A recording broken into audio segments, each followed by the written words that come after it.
تو یہاں سندھ میں انہوں نے بڑا سخت لاک ڈاؤن کر دیا. میں تو پہلے دن سے کہہ رہا تھا کہ سخت لاک ڈاؤن اس ملک میں جس میں غربت ہے, 40% کراچی تو کچی وادیوں میں ہے. کہیں میں مجھے دنیا میں بتا دے جدھر کچی وادیاں لوگ 8-8 کمرے ایک کمرے میں ہوں, جدھر ڈیلی ویجر ہو, جدھر دہاڑی دار, جدھر آپ کے 25 ملین 2.5 کروڑ لوگ جو دہاڑی کے اوپر اپنے بچوں کا پیٹ پالیں اور جو یا ہفتے کی تنخواہ پہ بچوں کا پیٹ پالیں, اس ملک کے اندر اگر آپ ملک بند کر دیں لوگ تو بھوکے مرنے شروع ہو جائیں گے. شروع میں انہوں نے بند کر دیا سندھ نے, میرے سے تو نہیں پوچھا کسی نے. میں تو پہلے دن سے لگا, آپ میری پہلی سٹیٹمنٹ پڑھے, میں نے کہا ہمارے لیے ڈبل پرابلم ہے, ایک طرف کرونا سے بچانا ہے, ایک دفعہ لوگوں کو بھوک سے بچانا ہے. یہ حال کر دیا انہوں نے جب شروع میں بند کیا, اور ان کو دیکھ کے باقی صوبوں نے بھی بند کر دیا. میں نے تو نہیں, ہم تو 80th امینڈمنٹ میں صوبوں کے پاس اختیارات ہیں, اپنے فیصلے کر سکتے ہیں. نتیجہ یہ ہوا آپ کہیں گاڑی جا رہی تھی کہ غریبوں کی بستیوں میں گاڑیوں کے اوپر حملے شروع ہو گئے, لوگوں نے گاڑیوں لوٹنی شروع کر دی, کرائم اوپر چلی گئی. اب بھوکے لوگ وہ کیا کریں گے؟ تو ہم نے سب سے عقل مندی کی, آہستہ آہستہ ہم نے لاک ڈاؤن کھولنا شروع کیا, اور کنسٹرکشن اور باقی چیزوں کو, جس کو سمارٹ لاک ڈاؤن کہتے ہیں, کہ عقل سے لاک ڈاؤن کریں, کیونکہ 22 کروڑ لوگوں کو تو آپ بند نہیں کر سکتے.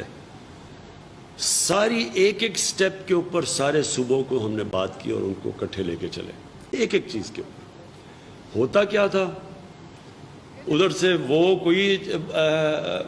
بیٹھے ہوئے وہاں مراد علی شاہ, وہ مانتے ہیں بات کنسنسس, بعد میں جا کے بلاول کوئی اور ہی اسٹیٹمنٹ دے رہے ہیں. وہ کہہ رہے ہیں جی آپ اگر دیکھیں اٹھا کے کہ جو ہم نے جو NDMA سے جو ہم نے سامان پروکیور کیا, بالکل ہم نے پوری طرح انصاف کے پیمانے میں سارے صوبوں میں بانٹا. آپ اٹھا کے دیکھ لیں, ہر جگہ ہم نے چیزیں, جو ہم ابھی یہ لوکس پہ کر رہے ہیں, کئی ذمہ داریاں صوبے کی ہیں کہ سینٹر کی ہیں, اس کے باوجود سینٹر پوری مدد کر رہا ہے صوبوں کی. کہیں ہم نے یہ نہیں دیکھا کہ یہ سندھ کا صوبہ اپوزیشن میں ہے یا GB کا یا آزاد کشمیر کا. ان سے پوچھ لیں, وہ نون لیگ کے صوبے ہیں, ان سے پوچھ لیں کہ کہیں ہم نے ان سے کوئی کسی قسم کی ناانصافی کی ہو یا کوئی فرق کیا ہو. دیکھیں یہ جو کرائسس ہے کرونا کا, یہ کرائسس انٹرنیشنل ہے. اس کرائسس میں سے اللہ نے ابھی تک پاکستان کو بچایا ہوا ہے. پاکستان کے جو ابھی حالات ہیں یہ یاد رکھیں ہمارے بڑھ رہے ہیں. یہ پیک آنی تھی کیونکہ ہم بند کر نہیں سکتے تھے زیادہ دیر. بڑے بڑے ملکوں کا دیوالیہ نکل گیا ہے جو کہ ہمارے سے امیر ترین ملک ہیں. جب آپ لاک ڈاؤن کرتے ہیں ایک معاشرے کو, کوئی بھی معاشرے کے اندر یہ برداشت نہیں ہو سکتا. آج امریکہ میں 20 صوبوں کے اندر کرونا بڑھ رہی ہے, اس کے باوجود وہ لاک ڈاؤن کھول رہے ہیں. ہندوستان کے اندر ہمارے سے تیزی سے افواہ بڑھ رہی ہے, انہوں نے سب سے زیادہ سخت لاک ڈاؤن کیا. آج وہ مجبور ہیں کھولنے میں, ان کے لوگ بھی زیادہ مر رہے ہیں, ان کے بھوک سے بھی لوگ زیادہ مر رہے ہیں. سو ہم نے یہ جس طرح, میں پورے آج وثوق سے کہتا ہوں, جس طرح پاکستان نے اس لاک ڈاؤن کے اندر یہ دونوں بیلنس کر کے نکلا ہے, دنیا میں کوئی ملک ایسا نہیں نکلا جس نے یہ بھی دیکھ. آج ہندوستان میں 34% لوگ ایکسٹریم غربت میں چلے گئے ہیں لاک ڈاؤن کی وجہ سے. ان کے بیچارے جو مائیگرنٹ ورکر ہیں وہ 100 میل چل رہے ہیں بیچارے, انہوں نے جس طرح کا لاک ڈاؤن کیا. ہم نے ایسا نہیں کیا. ہم نے اپنے لوگوں کو غربت سے بھی بچایا اور ہم نے سلو ڈاؤن بھی کیا اس کا. جو یہ میں آخری بات ضرور کہوں گا کہ کوئی بھی دنیا کے اندر ملک اس سے کامیابی سے اس کے اوپر نہیں کامیاب ہو سکتا یہ کرونا وائرس سے, جب تک کہ عوام خود ذمہ داری نہ لے اور SOPs پہ نہ چلے. جو ملک کامیابی سے چل رہے ہیں, مثلا جرمنی ہے اور یہ جو سویڈن ہے, جنہوں نے ان کی SOPs پہ لوگ عمل کر رہے ہیں. یہاں لوگ سیریس ہی نہیں رہتے. اب ہم پوری اس سے سخت کیمپین کرنے لگے ہیں. اب ہم نے فیصلہ کیا ہے کہ ہم فائنز کریں گے لوگوں کو, وہ جو نہیں چل رہے ان کے اوپر ایکشن لیں گے. لیکن علاقوں کے اندر یہ پوری طرح ملک نہیں بند کریں گے. اسمارٹ لاک ڈاؤن یعنی علاقوں کے اوپر, اور ہمارے پاس پوری اب ٹیکنالوجی کی وجہ سے ہمیں پتہ چل گیا ہاٹ سپاٹس کدھر ہیں, ان کے اوپر اب ہم ایکشن لیں گے. ایک یہ میں چاہوں گا کہ آپ کو ثانیہ بتائیں, جو کہتے ہیں نا کہ جی سندھ سے کوئی ہمارا سلوک ٹھیک نہیں. یہ جو ہمارا سب جس نے اس وقت لوگوں کو بھوک سے بچایا وہ ہے ہمارا احساس کا پروگرام, جو شفافیت سے اور اتنے تھوڑے ٹائم میں اتنا زیادہ پیسہ بانٹا ہے. یہ ذرا آپ پہلے بتا دیں کہ ہم نے سندھ کے لیے, حالانکہ سینٹر سے پیسے جا رہے ہیں, لیکن ہم نے سندھ کے لیے یعنی جو ایلوکیشن کی, پہلی دفعہ سب سے زیادہ پیسہ سندھ میں گیا. ابھی بھی جو پرائم منسٹر کا ریلیف فنڈ ہے وہ آپ پلیز بتائیں, جو میں آج لڑکانہ میں بھی کر رہا ہوں, ہے پرائم منسٹر کا فنڈ, پیسے میں نے اکٹھے کیے, سب سے زیادہ پیسہ سندھ میں آ رہا ہے. جی وزیر اعظم صاحب, 3 چیزیں میں کہنا چاہوں گی. سب سے پہلے تو یہ کہ سندھ کے لیے وفاقی حکومت نے احساس ایمرجنسی کیش کی مد میں 60 بلین کی ترسیل ہو رہی ہے, اور یہ تقریباً 2/3 ابھی مکمل ہو چکی ہے, 1/3 ابھی بھی ہونی ہے. 60 بلین, 60 ارب.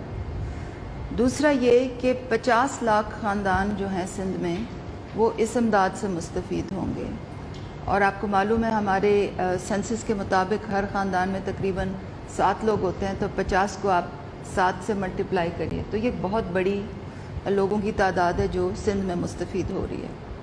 تیسری بات میں آپ سے یہ شیئر کرنا چاہوں گی کہ ہم نے فیصلہ یہ کیا تھا جب احساس ایمرجنسی کیش پہلے شروع کی تھی کہ ہم صوبوں کے حصے جو ہیں وہ 2017 کی مردم شماری کے مطابق رکھیں گے, اور اس کے مطابق سندھ کا حصہ جو تھا وہ 22% تھا.